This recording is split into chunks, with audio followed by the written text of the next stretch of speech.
Përshëndetje edhe një herë dëgjues dhe shikues të dashur të podcastit të The Balkan Forum. Edhe kësaj radhe po takohemi në rubrikën Bold Balkan Women e në këtë epizod kemi kënaqësinë të bisedojmë me Shqipen Neziri Velen, eksperte e mirënjohur në sektorin e energjisë dhe luftës kundër korrupsionit, ligjëruese në RIT Kosovo dhe një zë udhëheqës për transparencën dhe përfshirjen gjinore në Kosovë. Pa e zgjat shumë këtë hyrje të kësaj epizode, unë dua t'i uroj mirëseardhje Shqipës, duke e falendëruar edhe për kohën që e ka gjetë me ndame neve Shqipe. Mirë se erdhe, shumë kënaqësi që të kam këtu. Faleminderit shumë Gonxha, kënaqësia është e përbashkët. Do shta unë si bëra drejtësi shumë krejt bagazhit edhe ekspertizës tënde në hyrje, kjo me qëllim për shkak që këtë hapësirë kemi për juve, edhe mezi po presim dëgjojmë për rrugtimin tënd në fushën e energjisë,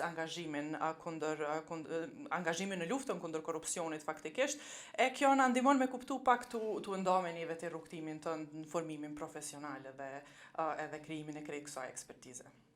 Faleminderit Gonxha, do shta fillim prej aspektit studimeve, unë kam nis sektorin e menaxhmentit në fillim kur është themelu Universiteti Amerikan, do të ndokush kemi pas edhe shumë zgjedhje edhe ndërkohë gjatë studimeve ka pas lënë treja të cilat kemi pas rastin t'i ndjekim edhe ato kam pa që politikat publike, administrata publike është diçka që po m'pëlqen më shumë, po m'flan më shumë.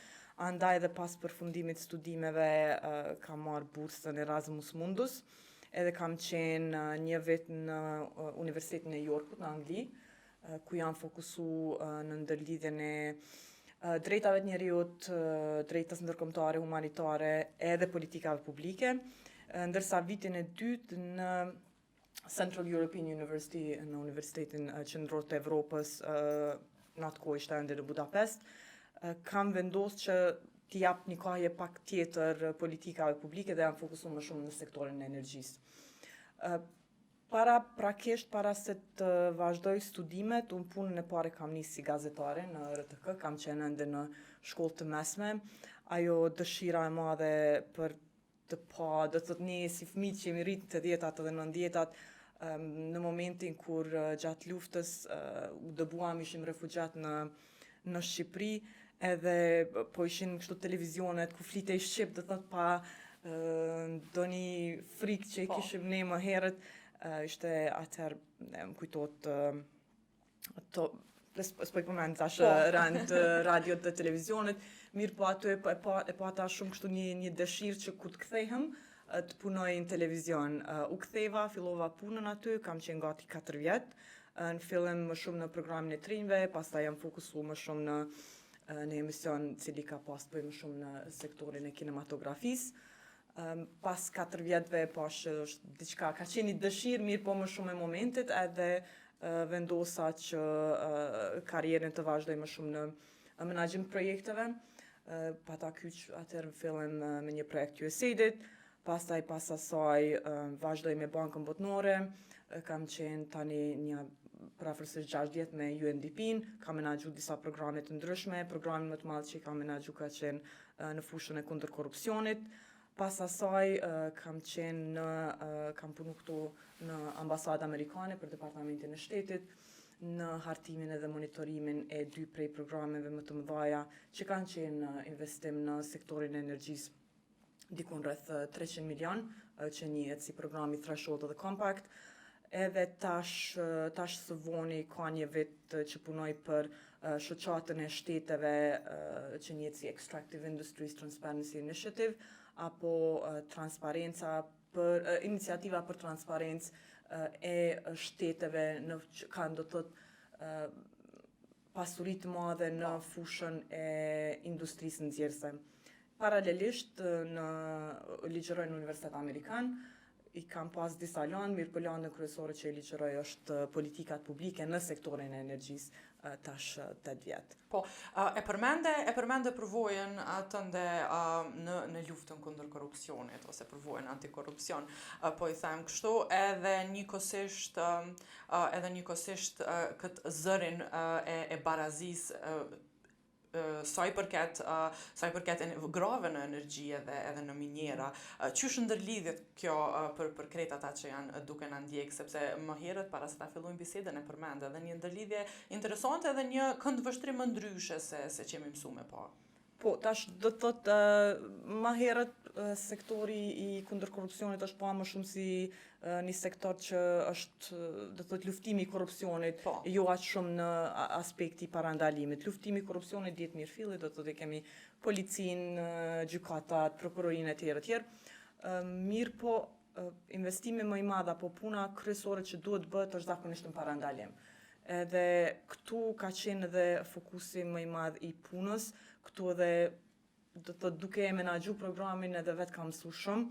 Ka qenë hera e parë në vitin 2013 që e kemi shiku korrupsionin prej aspektit sektorial. Do të thotë në të kaluarën ka qenë vetëm fusha e korrupsionit si e tillë. E këtu janë disa studime që i bën UNDP-a që pulsi publik, e mbas të atyre me qenë se nuk ishim do të thotë të dhëna të dim saktësisht se ku ka korrupsion më shumë apo ku ka tendenca më shumë do të shfaqen aferat korruptive etj.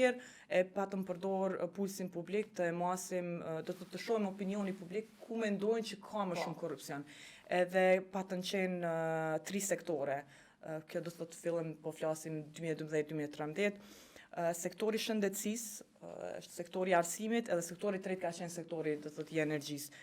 Edhe ky ka qenë edhe shkak që i patëm bë studimet e para, domethënë se si manifestohet korrupsioni, mirë po prej aspektit do të thotë parandalues. A kemi të bëjmë me prokurim, a kemi të bëjmë me nëse është sektori shëndetësisë me blerjen e barrave, si bëhet referimi, etj.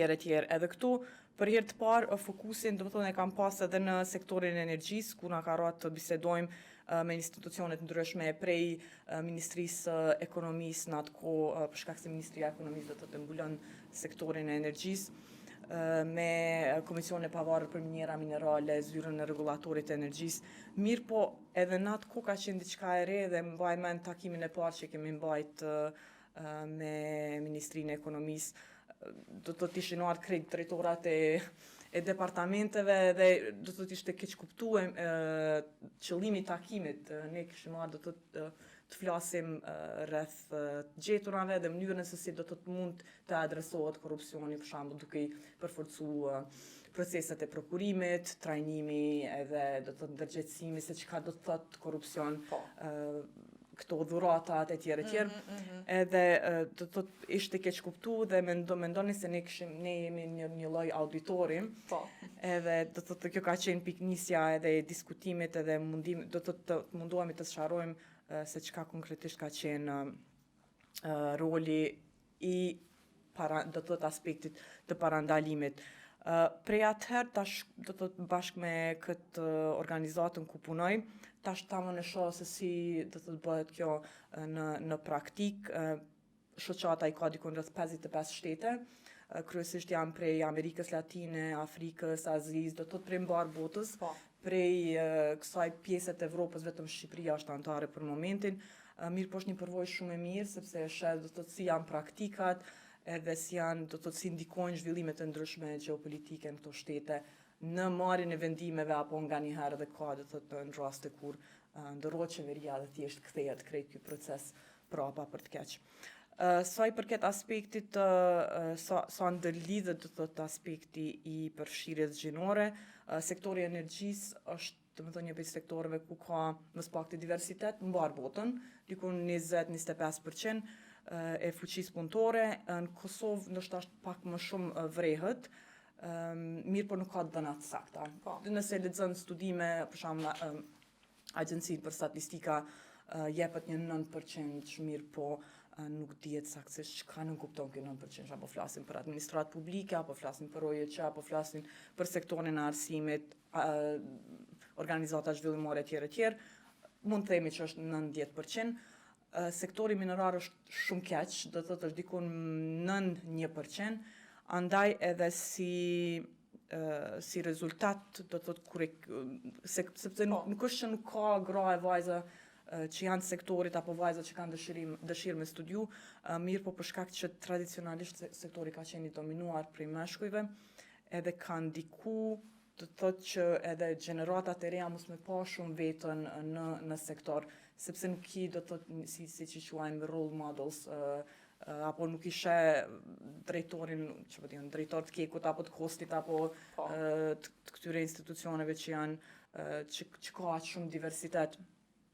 Andaj dhe para 3 vjet e gjys, kështu parafërsisht, bashkë me një grup kolegësh profesioniste, kemi vendosur me themelu gratë në energji dhe miniera. Zakonisht orjetet në shtete ndryshme quhen gratë në energji, mirë po ne me qëllim e kemi përfshi dhe minierat për shkak se jemi vend që kemi shumë pasuri minerale, edhe është një sektor që nuk ka aq shumë vëmendje sa ishte dasht të ketë. Sot i kemi parafërsisht dikon 80 anëtare, të gjitha do thotë jemi në sektor minimum 3 deri në 5 vjet, dhe deri më shumë 40 vjet e tutje. Krejt punët që i bëjmë është vullnetarisht, marrim pjesë në konferenca, në trajnime, organizojmë punëtori vet, pastaj bëjmë mentorim të studentëve për krejt universiteteve. Krejt të e bëjmë do thonë me kohën tonë, dhe tash duhet të thotë me marrë parasysh që secila prej nesh ka edhe një punë tjetër, disa prej nesh kanë edhe familje, andaj është një kauz, është një punë shtesë që i bëjmë me shumë dëshirë, edhe kemi vrejt që ka bukur ndryshim kohëve të fundit. Aty desha edhe të ndalëm Shqipën, falë se të ndërpreva. Ajo që ka mu, po me intereson edhe po besoj edhe krejt atyre që janë duke na ndëgju, e përmende mungesën e diversitetit, e përmende mungesën e atyre role models për vajzat që dëshirojnë ndjekin karrierë në fushën e energjisë dhe minierave. Kështu që prej viti 2022, kur është themelu organizata ose gratë në energji dhe në miniera, a vrehet, a e vreni, a keni ndryshim të prekshëm ose të matshëm me anë statistikave, edhe pse e përmendët që mungojnë mirë, po në bazë të asaj që ajo mund të dini. Po, vrehet interesimi, tash ne ju qasim edhe institucioneve të ndryshme për bashkëpunim, për shembull Kosti ka fillu jepet një bursë për vajzat që studiojnë në sektorin e energjisë nga FIEku, edhe si pjesë atij kohorti, domethënë prej 10 studentëve ne jemi ofru vullnetarisht edhe kemi thënë që ne do t'i mentorojmë, do të thotë nëse ju i ofroni bursën për studime, edhe do t'ju ofroni praktikën, ne do t'ju ofrojmë mentorimin falas, edhe secila prej studentëve ka pas nga një mentore.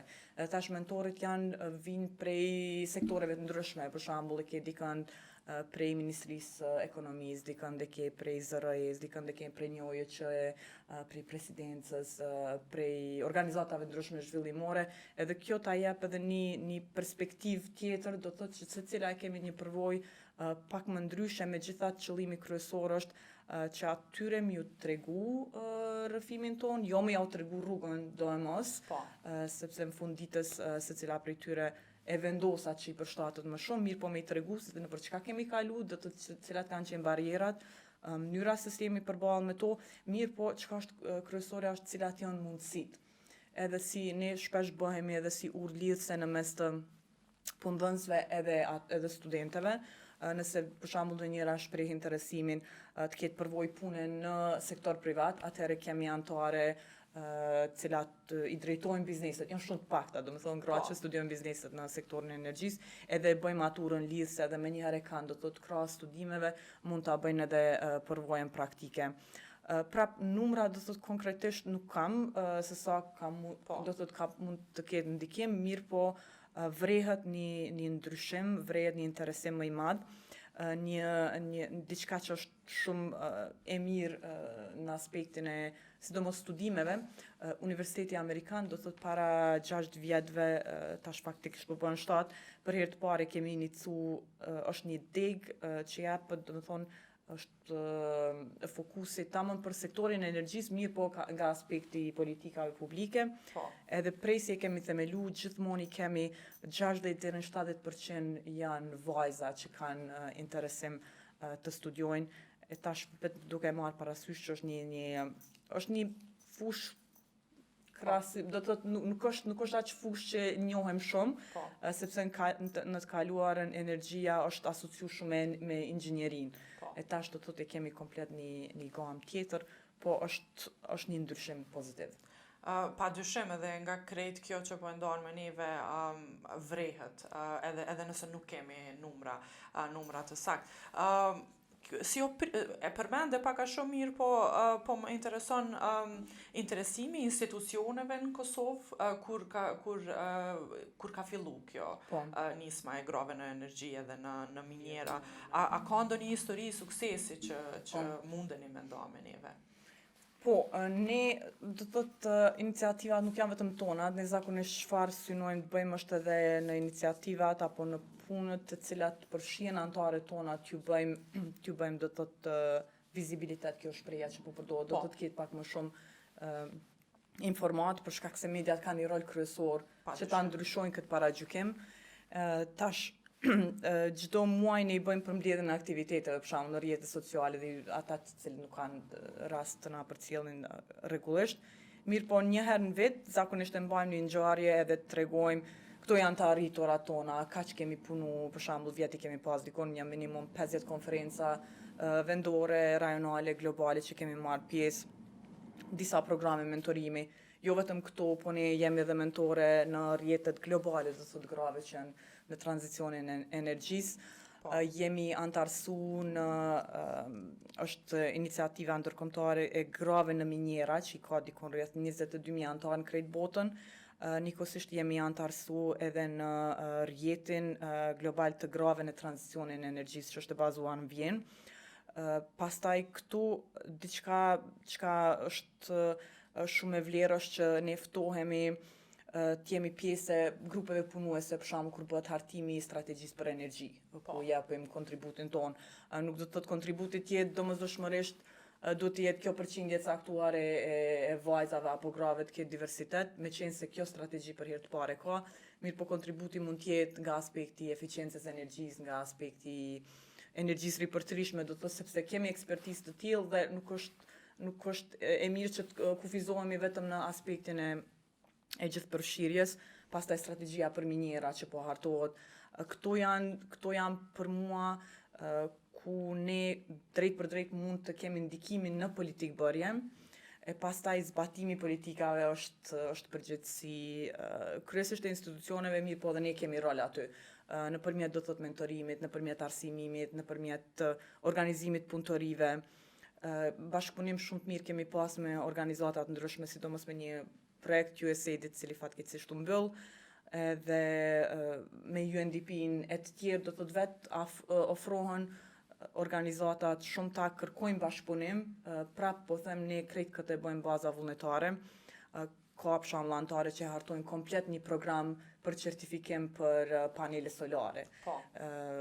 Ka gra që shkojnë do të marrin pjesë në punëtori që organizohen dhe e marrin një modul të caktuar e zhvillojnë mentorime të tjerë. Kështu që është një përvojë shumë e mirë sepse edhe ne do të thotë po e shohim njëra tjetrën për punën, po motivohemi kur po e shohim njëra tjetrën, edhe të njëjtën kohë e mirë është që po I ndryshojmë do të thotë mentalitetin edhe gjeneratave që vjen. Edhe veç një informat, po ashtu ne nuk mentorojmë vetëm vajza, mentorojmë edhe djem. Unë kam pas rastin me mentoru një student të Universitetit Prishtinës, edhe më vjen mirë që kom bri do të thotë me ndryshu atë paragjykimin që faktikisht sektori është I përbashkët, sfidat janë të përbashkëta dhe është mirë që me pas atë qasjen e barabartë. Me I shfrytzu krejt resurset për të mirë, pse jo. Vetë kjo iniciativë me aq sa po e vrej unë ka ardhur si për me e luftu ose për me kundërshtu këtë idenë që sektori I energjisë dhe I minjerave në Kosovë është I mbizotruar nga burrat. Mirë po gjatë këtyre 3 vjetëve prej 2022-s kur keni nisë me gratë e Kosovës në energji dhe minjera, çfarë lloj barrierash ka pas? Po tash sigurisht. Po tash barrierat prapë ekzistojnë, do të thotë barrierat kryesore I vrejnë gjeneratat e reja. Në të kaluarën kemi pas për herë të parë kur kemi nisë një prej programeve do të thotë për praktik që është zbatu me fondet të MCC-s, ka qenë praktika në sektor të energjisë, për shembull specifikisht në sektorin privat, I cili njihet do të thotë që ka shumë pak diversitet gjinor.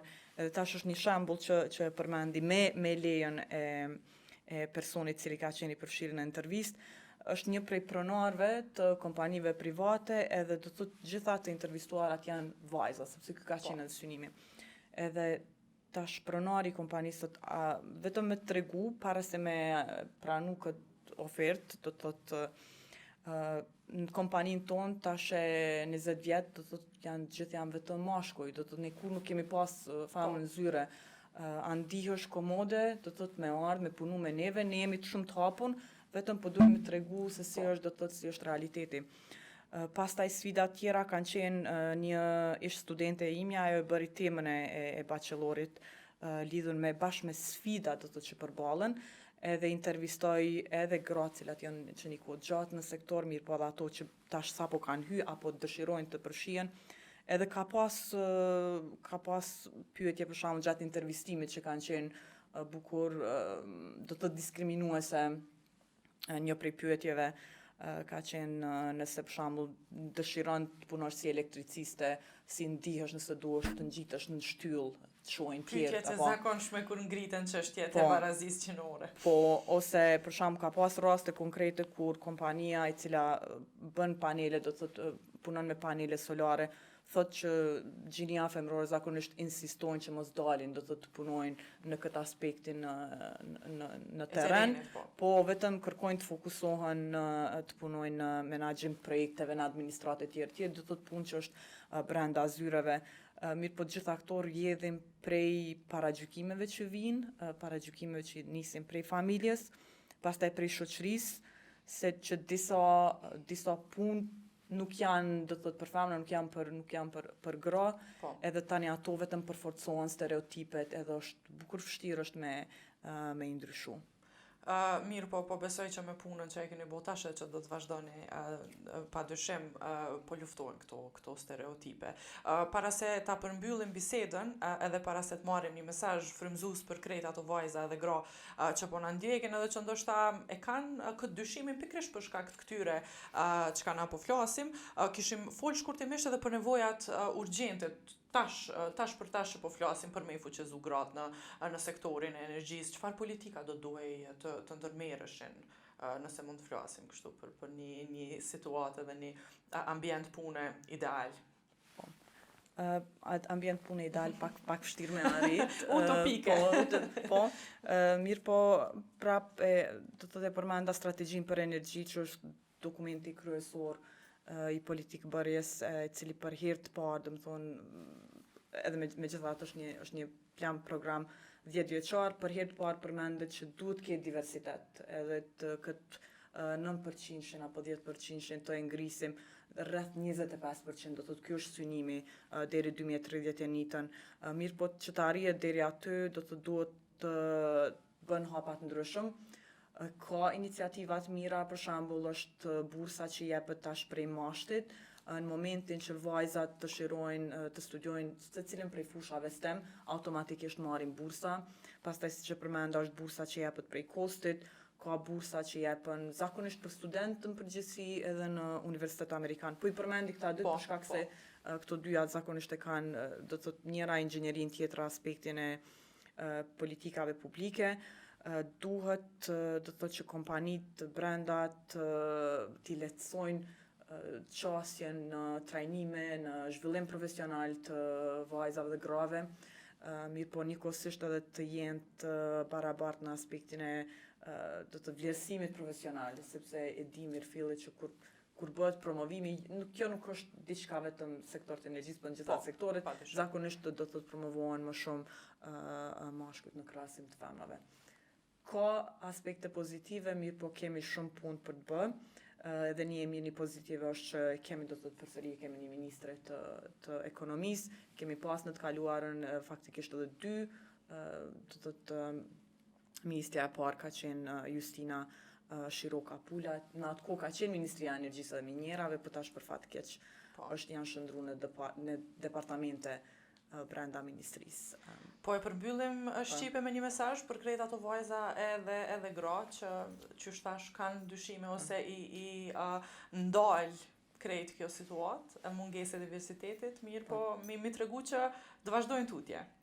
Po është vështirë me bën një përmbledhje, megjithatë ndoshta mesazhi kishte me qenë që ka gra, ka vajza të cilat janë të interesurat t'ju ndihmojnë, në veçanti do thot në rrjetin tonë shpesh marrim kështu kërkesa, a mundeni me mentoru edhe në rast se nuk jam antare një programi, ose a mundem me qenë antare juaja të mësoj ose të shoh do të çfarë qasje në informata apo në ngritjet kapaciteteve kemi.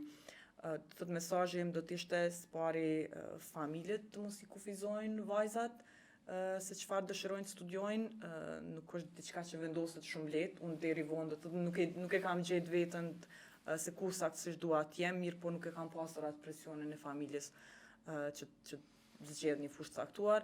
Edhe e dyta është që ka do të interesem nëse çastën të secila prej nesh që t'ju ndihmojmë edhe të ndajmë rrëfimin ton, pastaj është e tyre të vendosin nëse dojnë vazhdojnë tutja, apo dëshirojnë të shjetin diçka tjetër.